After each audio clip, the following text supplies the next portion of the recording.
अस्सलामुअलैकुम and welcome to Golu and Mimi. आज हम बात करेंगे बेबी पैरट के बारे में कि बेबी पैरट को कौन से महीने में घर लाना अच्छा है, बेबी पैरट को सिंगल लेना चाहिए या पेयर में लेना चाहिए, बेबी पैरट को क्या फीड कराना चाहिए और ऐसी छोटी छोटी बातें जो एज अ बिगिनर आपको जानना बहुत ज़रूरी हैं। तो चलिए आइए शुरू करते हैं।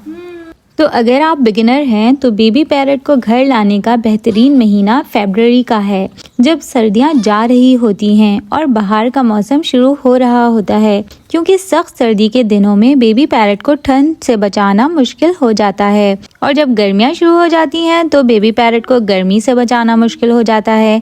इसलिए बेबी पैरट को अपने इलाके के मौसम के हिसाब से जाती सर्दियों के दिनों में घर लाइए, इस तरह आप उसकी अच्छे से केयर कर सकेंगे। और दूसरी बात कि बेबी पैरट को सिंगल लेना चाहिए कि पेयर में।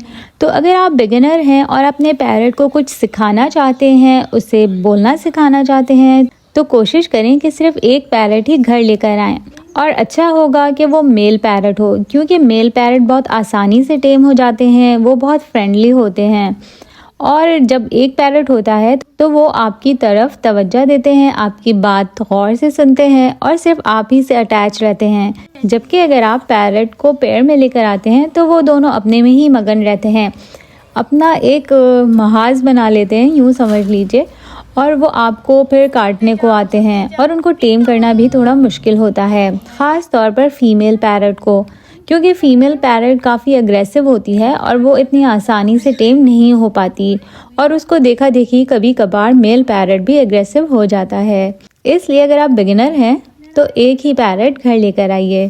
और अब सवाल ये पैदा होता है कि बेबी पैरट को क्या फीड कराना चाहिए। तो बेबी पैरट को अगर आप हेल्दी ग्रो होता देखना चाहते हैं तो हमेशा अपने बेबी पैरट को अच्छी ब्रांड का हैंड फीडिंग फार्मूला खिलाइए, क्योंकि ये बेबी पैरट के बढ़ने की उम्र होती है और वो सिर्फ एक दफ़ा ही ग्रो करता है। और अगर आप उसे सेरेलैक, दाल चना, सत्तू ये सब चीज़ें खिलाते हैं तो ये सब चीज़ें उसको ज़िंदा तो रखती हैं, पर वो सेहतमंद ग्रो नहीं कर पाता और ना ही उनके परों की सेहत अच्छी होती है और ना ही वो खुद सेहतमंद नज़र आता है। और आगे जाके आपको बहुत सारे मसाइल का सामना भी करना पड़ता है, जैसे कि इसके पर अच्छे नहीं, इसका रंग ख़राब हो रहा है परों का, या आपके पैरट की टेल टूट रही है और ग्रो नहीं कर पा रही। इसलिए हमेशा अच्छी ब्रांड का हैंड फीडिंग फार्मूला खिलाइए, क्योंकि इसमें तमाम मिनरल्स और विटामिन्स मौजूद होते हैं जो आपके बेबी पैरट की तमाम ग़िज़ाई ज़रूरियात को पूरा करते हैं। इस तरह वो बीमारियों से भी बचा रहता है और सेहतमंद ग्रो कर जाता है।